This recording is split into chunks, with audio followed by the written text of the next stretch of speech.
Have you ever craved a cake so much that every other thought seems trivial in comparison? Imagine the sweet aroma, the moist texture, the rich taste dancing on your tongue.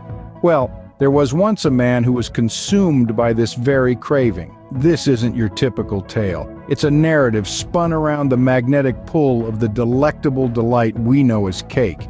Our protagonist, let's call him John, was an ordinary man with an extraordinary obsession. He loved cakes more than anything else in the world, not just any cakes, mind you. John had a discerning palate. He savored the complexity of flavors, the balance between sweetness and bitterness, the delicate crumb structure.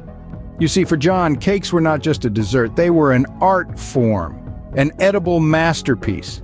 Every bite was an adventure, a journey through the intricacies of taste and texture. He would often lose himself in the labyrinth of flavors, only to be found again in the blissful satisfaction that comes from savoring a truly great cake. John's love for cakes was so profound it transcended the boundaries of mere indulgence. It wasn't just the taste that he was after. It was the joy of anticipation, the thrill of the hunt, the satisfaction of finding that perfect slice of cake.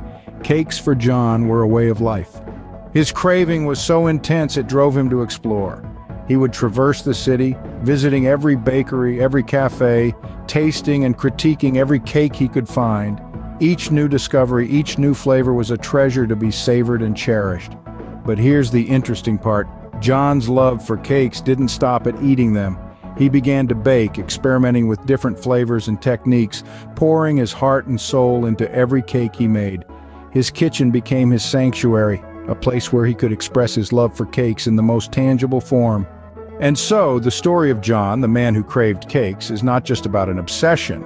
It's about passion, exploration, and the relentless pursuit of perfection. It's about finding joy in the simple things in life, like the taste of a good cake.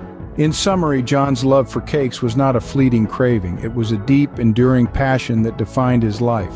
He loved cakes not just for their taste, but for the joy, the adventure, and the artistry they brought into his world. In the end, it wasn't just about the cakes. It was about the journey, the discovery, and the sheer pleasure of indulgence. And isn't that what life is all about?